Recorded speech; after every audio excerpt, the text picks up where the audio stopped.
Ranking Whiteheart albums. Hi, I'm Out of the Collective from Australia. I'm going to be doing a ranking of my favourite Whiteheart albums. They were a well-known Christian rock band that existed from 1982 to 1998.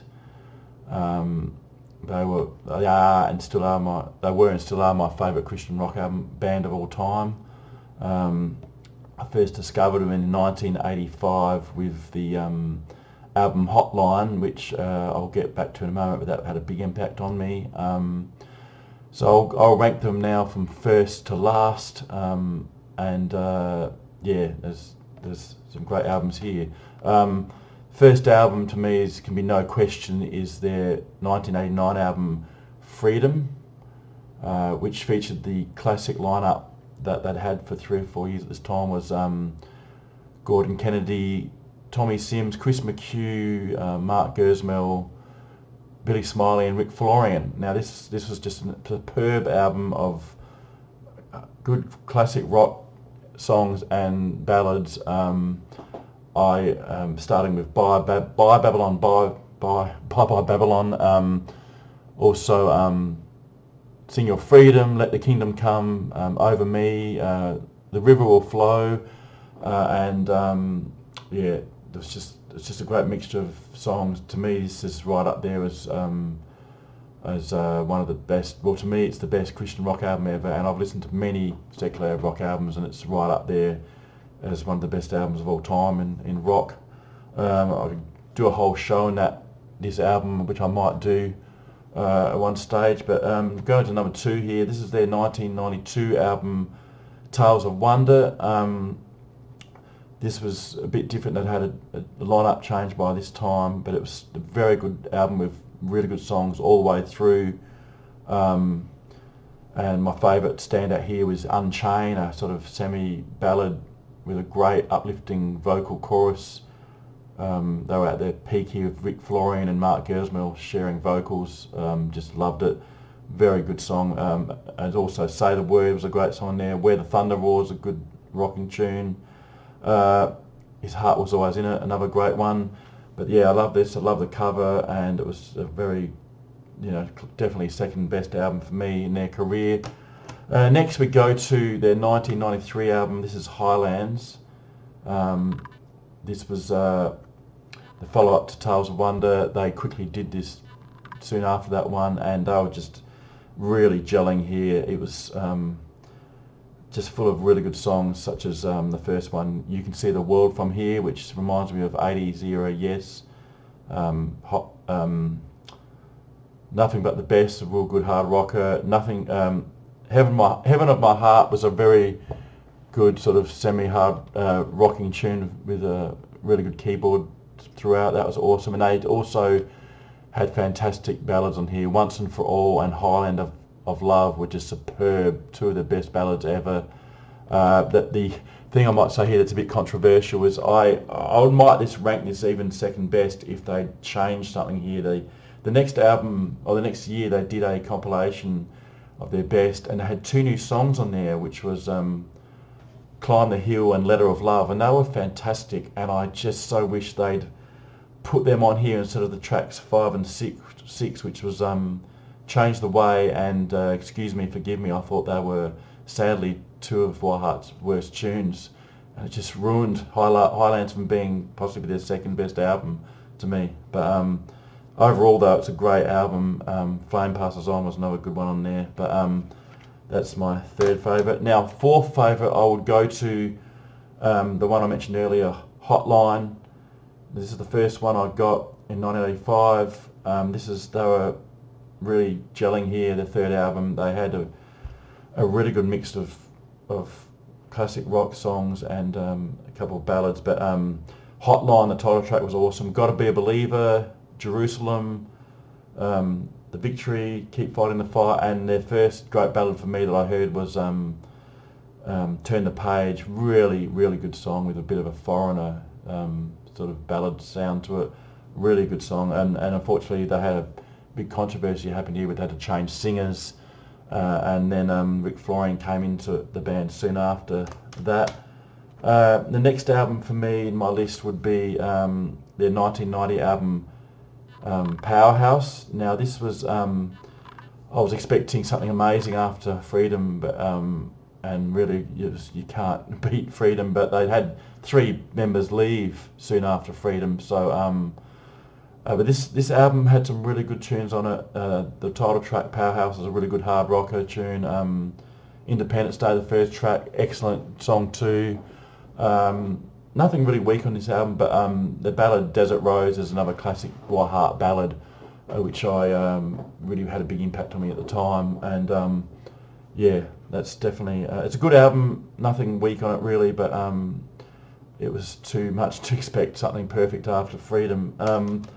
Next up I would rank is their 1986 album Don't Wait for the Movie, which I only own on cassette, which you can see here. I might get it on CD sometime, but this was a bit similar to Hotline, but Rick Florian was on vocals here.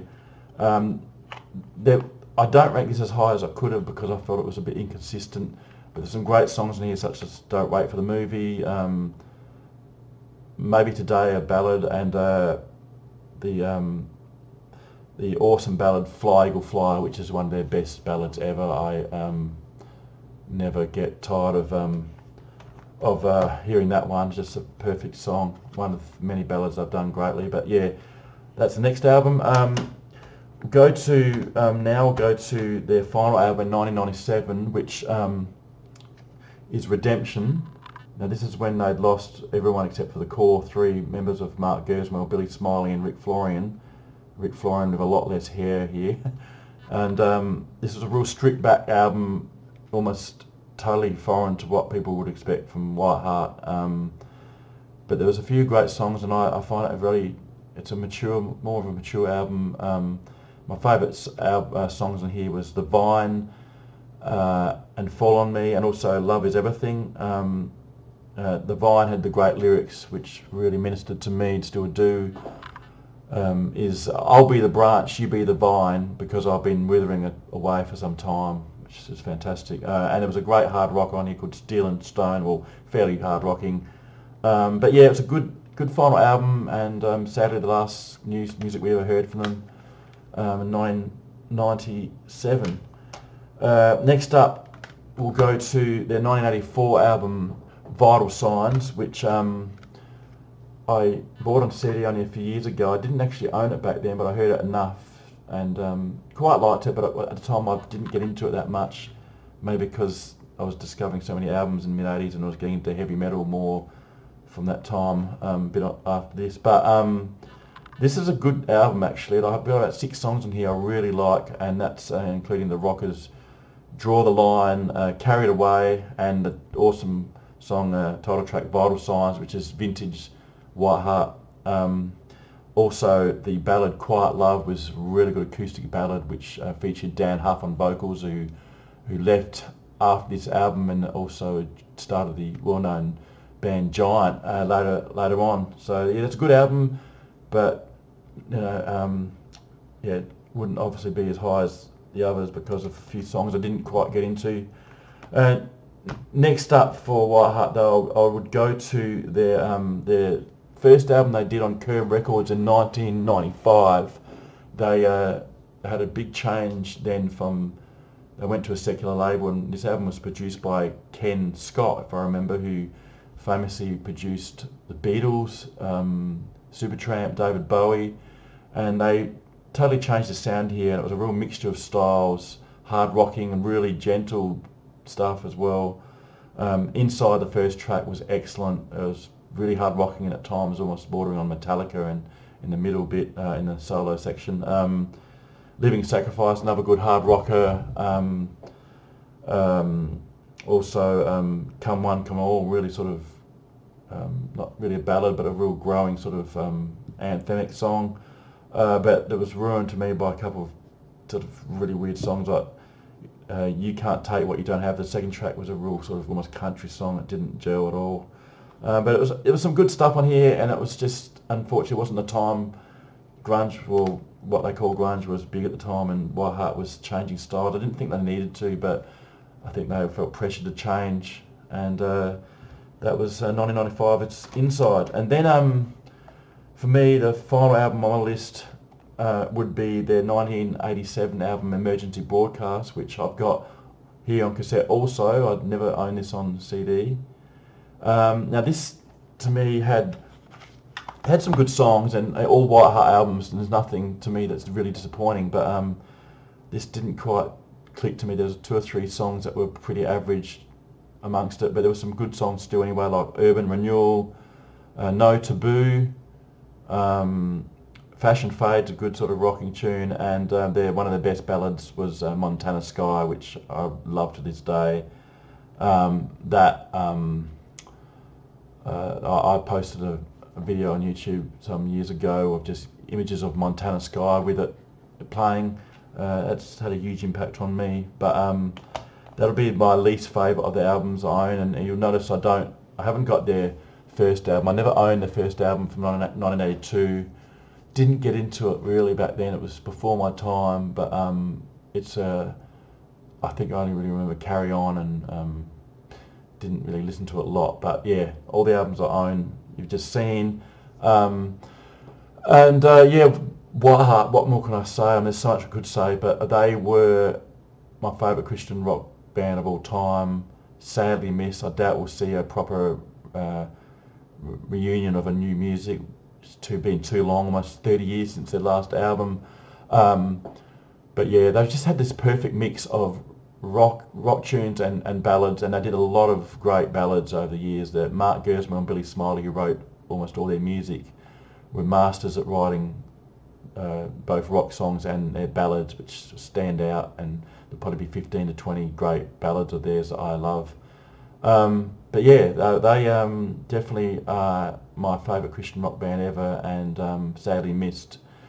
But yeah, well, thanks for joining me, and I'll see you in the next video.